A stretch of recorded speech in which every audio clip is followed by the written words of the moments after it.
It's only right I start this vlog looking like a greasy egg, because this is how my day starts. Pink dressing gown, looking like a greasy egg. I want to show you something though.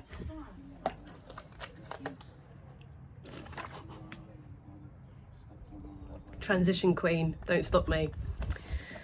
Clearly today's video, the quality is through the roof, okay? 2023, we're transition queen now.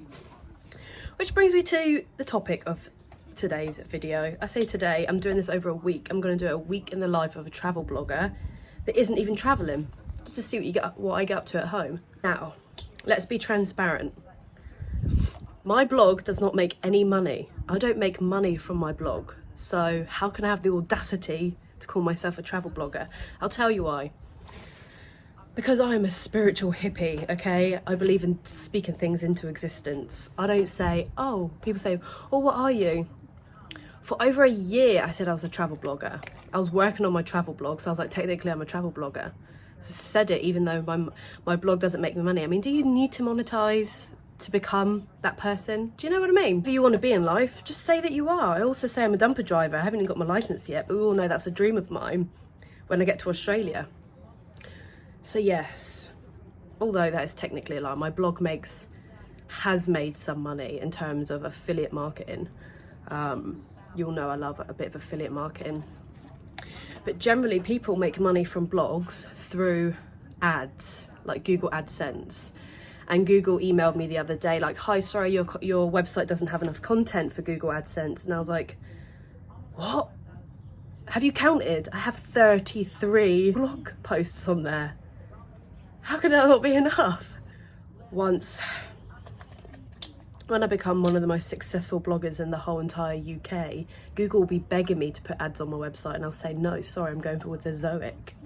So we'll speak that into existence, but let's not get ahead of ourselves. Let's be grateful for the opportunity. So yeah, welcome to a week in my life as a travel blogger, not blogging and not earning money from it, but speaking it into existence. You're probably wondering, well, how do you make money then, Paige?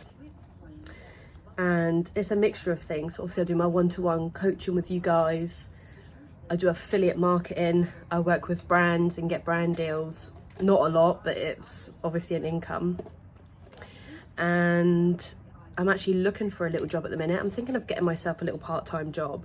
I really want to work in social media, just so that I can learn more, earn a consistent income, so I've got at least one thing coming in every month, and that I just really want to learn on the job. I want to learn a lot more. As you all know, I started social media off my own back like 2 years ago, and it's been a learning curve ever since. I've been self-teaching myself from YouTube, watching other people doing it, making friends in the industry and talking with them and learning off them. Some people learn off me, and it's literally just been like that. But watch this space. 2023 is where it all changed. Tuesday morning, and we are... Oh, it's Valentine's Day today. Oh yeah, happy Valentine's Day, Bobby. We're spending Valentine's Day at the hospital because this one's only gone and got herself kidney failure. So we've been in and out of hospital for the past 2 years, 3 years? 5. 6 years about. All in all, it's a fun family day out. We've got our drinks and we're going to make a day of it. Today we were going to do the M&S thing, like rock, paper, scissors. We were going to do Galentine's, and her boyfriend was like, what about me? We were like, you're not invited around here today. It's not your day, it's our day. Obviously I'm living with Tawny. And, but that's ruined. Thank you. We've got Costa. We're going to go to Costa and do rock, paper, scissors, and we'll get, I don't know. Maybe I'll meet a beautiful doctor up there on Valentine's Day. We could go to I'm supposed to be the at the hospital. cafe where all the doctors go for lunch. This is going to be a very good day.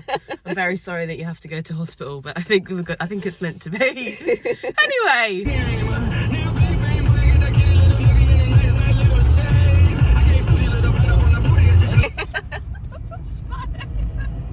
Is it? No, that way. Right, I've been filming it, but we'll just edit this bit with my hands in the front. Film the hospital for effect for views. This is not for views. This is a day in the life. Go on, mate. Oh, open 24 hours, see? Costa, look. Oh, and it's good. pink. We ain't being here that long, are we? Bloody hope. Imagine, really need hospital treatment or we're in here all day, are we? Bloody bright. So the story behind why we call each other Buddy, right? Basically back in school, so you're talking 15 years ago, I don't know if that's long, in PE they were like, okay, find your PE buddy when we go on a school trip. So me and my friend Steph are like the original buddies, but we all call each other Buddy. And even we've been like crying in real situations, like, and we're like, oh, it's okay, buddy. Like, we even call ourselves Buddy in like real life or death situations, and it's just always stuck. So every time we see each other, we're like, hi, Buddy. And that's the story behind Buddy. Steph, me and you are the originals though.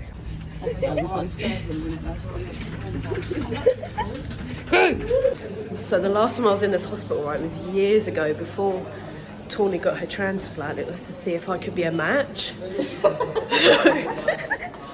I had to get my blood taken, and I was like, I just completely passed out, and I woke up in the hospital bed. Like, is it done? I was like, oh God, is it done? And the doctor was like, we couldn't get any blood from you. I was like, what do you mean you didn't get any blood from me?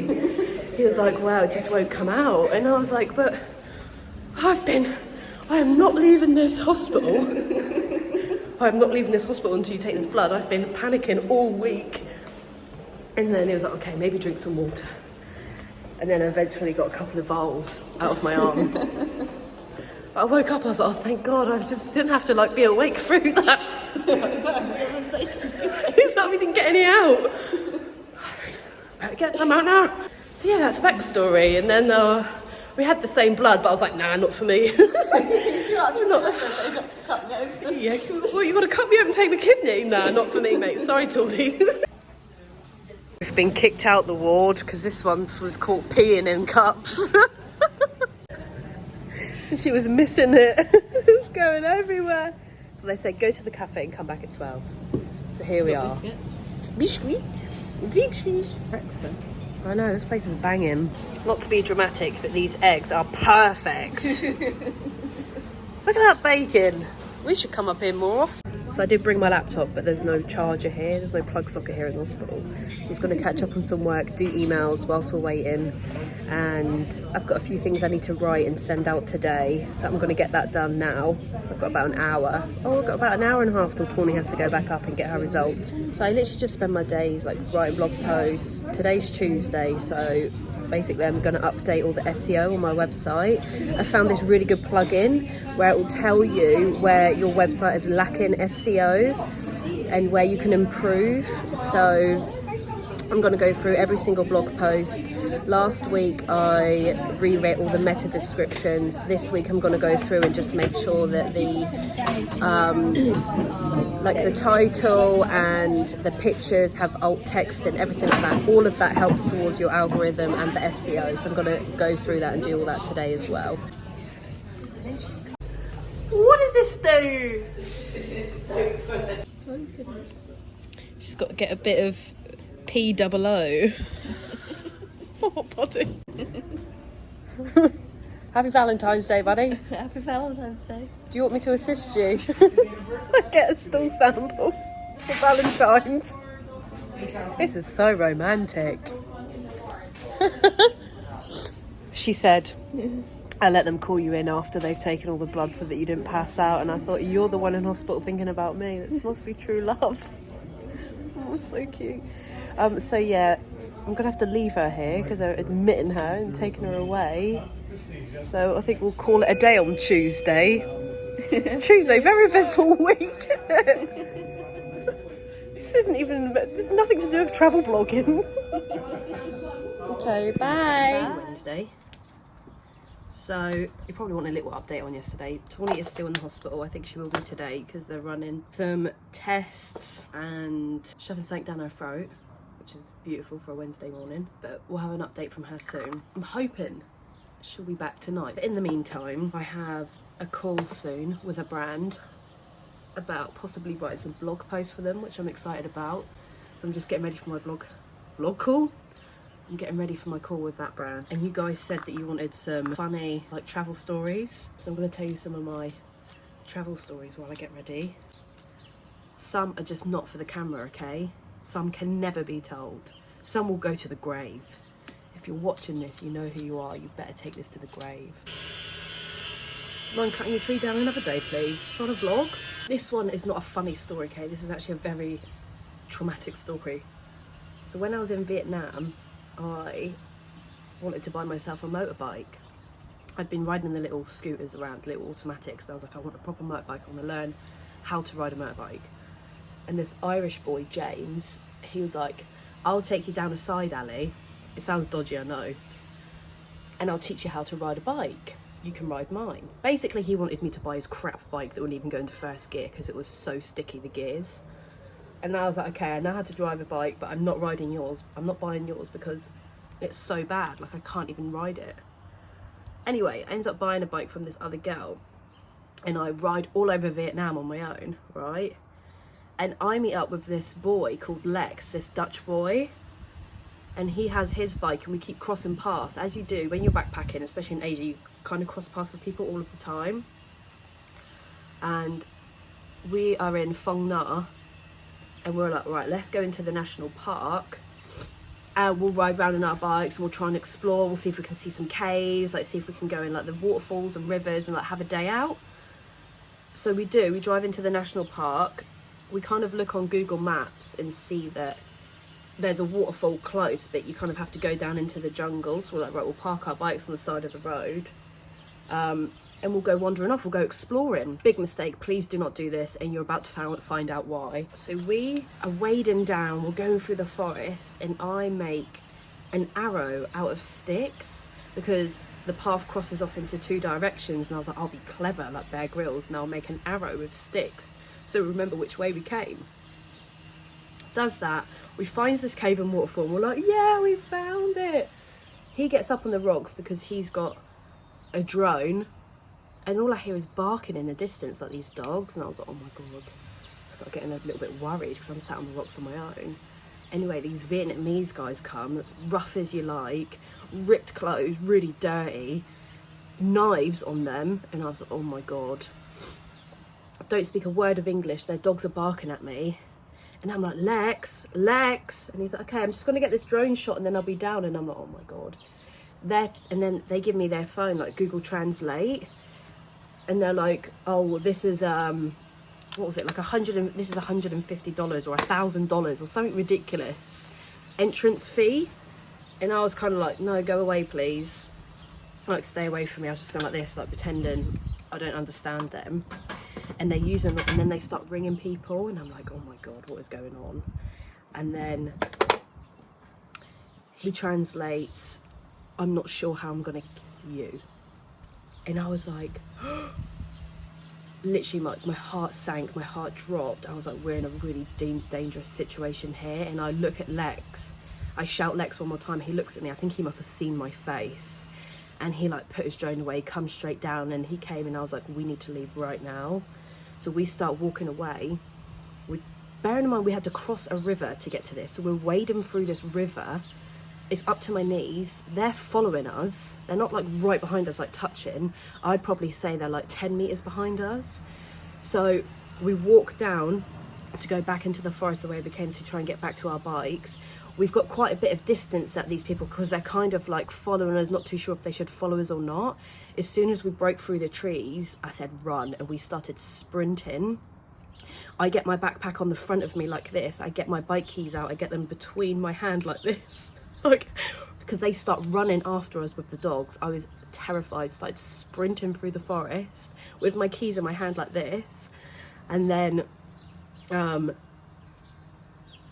we get to the point where it breaks. I see my stupid arrow on the floor. I kick it like mid-run, and we're like working our way up because it was kind of almost like a descent into the forest. So we had to like climb back up this hill. We kind of lost them, but at some point I could literally see them running through the trees after us. I was terrified. I've never been so scared in I would say that is the most scared I've ever been in my whole entire life, without a doubt. We get back up to the bit where our bikes are. Luckily enough, we lose them in the forest because we were running so fast. We like peer out to see if they're waiting for us because obviously they made calls. I don't know who they were phoning. And we jump I've never jumped on my motorbike so fast, kicked it into first gear. I was driving like a Looney Tune, and if you've ever been to Vietnam, the roads are like this. I was like knee nearly touching the ground. I honestly have never rode so fast in my life. Lex like sped up to me, he's like, slow down, and I was like, don't even talk to me right now, like do not talk to me. I just couldn't speak to him. I was so scared. And then we finally get out of this national park. You know in national parks when they raise the bar so you can get in and out, it was kind of half down and like the security guard was kind of sleeping. I literally ducked and like straight under it. I didn't even stop so that he could open it. I just went straight under it. And then we get to a village, like we escape. When I say we escape, I don't really know how serious it was, but I felt like I was on the brink of murder. I'm not joking. And yeah, that is the most, I don't tell people a lot of that story because I don't want to scare them and put them off traveling, but when they say stick to like routes and don't go wandering off on your own for adventures and stuff like that, they really mean it, honestly. So do tours, stick to like touristy places, don't go wandering off into forests and national parks on your own. Learn from me. When I was in Griffith, right, Griffith is a place in Australia, New South Wales. It's where we all went to do our farm work, and we were staying at this hostel, and it was run by this guy from, I want to say Peru or something like that, and he was nuts. I'm not even joking, okay? He actually is. But we all went there to do our farm work, and like he had so many rules. Okay, we all lived in this big hostel. Imagine like 70 of us, all travellers trying to do it. It was wild. It was like living in Love Island. I loved it. I had the time of my life. And we'd all been on a night out. I think it was like a Saturday night or something. We'd all been out to the pub and whatnot. And it was kind of like you have to be in bed by this time, almost like curfew. And someone had left their phone, and everyone was, oh my God, he's coming in. Like he's going to come back and like shout at us all. And someone had left their phone downstairs, and he had recorded a video on his phone, on the person's phone. And it was like, yes, this is Caesar. You effing better get to bed. Like, this is not on. I'll need to find the video. Someone has still got the video. I think it's my friend Isabel. I'm going to insert it here on the side and you'll see what I mean. No, Caesar hasn't fucking left. So please go to bed because the fucking police have just called me and they're coming around. Okay? Got it? Woke up in the morning. You know when you wake up at your friend's house and you've all been on a night out and you all talk about like the night before in each other's beds? Imagine it like that, like a big dorm room or loads of different dorm rooms and everyone just talking about, and you'd be just partying in the outback till like God knows what time in the morning. They get a DJ out, everyone does their farm work, comes back, everyone's like scrambling in the kitchen trying to make their dinner first because they're starving, everyone's running to the showers, everyone's just dirty, and it's just so much fun, honest to God. I went to Australia in August 2019, and then COVID obviously hit in the following March. But I stayed, as most of you know, I stayed. So it was January I got back from Bali, just before actually, because I spent New Year's Eve in Sydney. I wanted to do New Year's Eve in Sydney, which was always a bucket list moment. And yeah, I got back from Bali.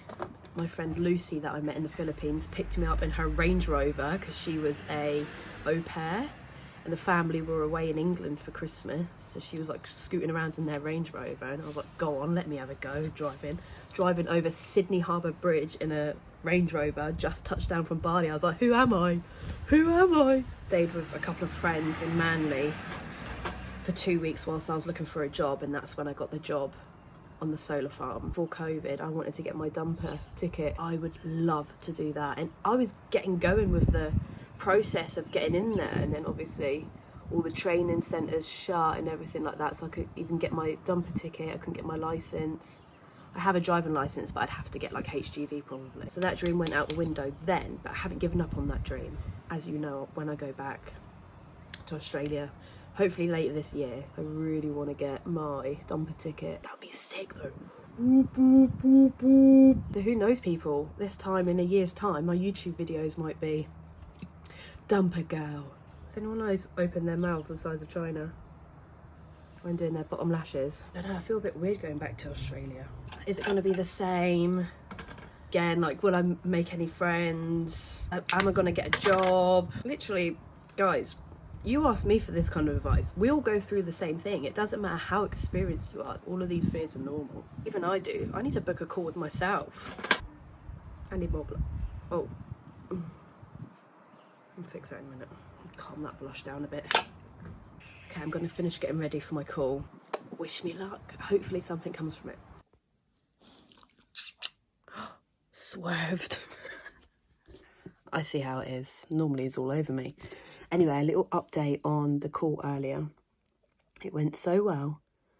I'm actually flying to Budapest now on Friday. It's Wednesday.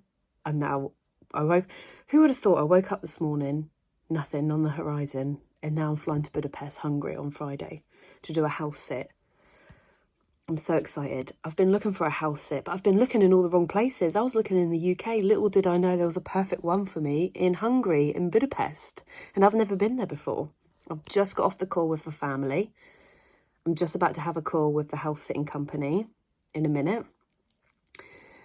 And yeah, should I vlog my trip to Budapest as a house sit? Maybe, I don't know.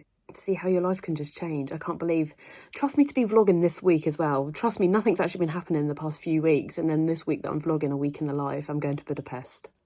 Thank you, universe. So it's official, I'm going to Budapest tomorrow. This is literally happening right now. Like, flights are getting booked. The house people that are going on holiday have said yes. We've spoken. They sent me the PDF. I'm going to meet them. I'm going to stay a night with the family so they can obviously show me around the house, talk me through their care for their dogs. It's like a not a 4-story, but like a 4-bedroomed townhouse in Budapest with a swimming pool and a sauna, lovely garden. He said basically the top floor is mine. It's like an apartment, but he said the kitchen downstairs much better. Use the shower room downstairs because it takes so long for the hot water to get up to the top floor. Have use of a electric smart car if I want, a BMW. This is all came in like the last 24 hours, people. So it just goes to show how much your life can change in a day. I was thinking, oh, what am I going to do with my life? Well, not that dramatic, but I've been trying to get a house sit since I got back. Because when I come home, I get really itchy feet and I feel like I want to explore, and this is a really good way to keep costs low because obviously I won't be paying for anything. You don't pay for, obviously you pay for your membership, but you get that for a full year.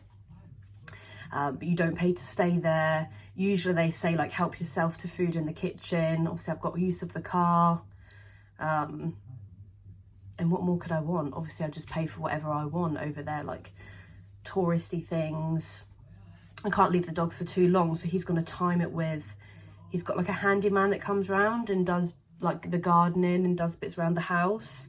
So he's going to try and ask him to come from like 11 till 5 on most of the days so that I can go and explore, which I think is really nice. I've never been to Budapest before. I've never been to Hungary before. And then all of a sudden I'm going tomorrow. I need to pack. But I'm meeting my friend Steph and Sarah today. So my friend Sarah is Steph's sister. We've grown up since we were kids. And so she lives in Spain. So it's her last day here before she goes back over to Spain. So we're going to spend the day at Play Shack with our nephew and then get some work done at Steph's house as well. So just a bit of a change of scenery from working too. Oh, I can't believe I'm going to Budapest. He said he's going to pick me up from the airport. And then I'll spend the evening, because they're leaving tomorrow at 10, because I think they're driving somewhere. Obviously it's Europe. I think most people drive on holiday. I'm going to have to pack warm, because I think it's cold. Well, I think it's the same temperature as here. Oh my god, I'm excited. I've never been to Budapest before. This is my favourite part. I get all my books from charity shops. I literally could stay here all day. This is the best. Billy, I'm trying to film the donut. Does anybody else want anything else? This is the best bakery in the whole of Romsey. Best food. Are you even at the airport if you don't spray all of this on you? That should last a week. beautiful scenes.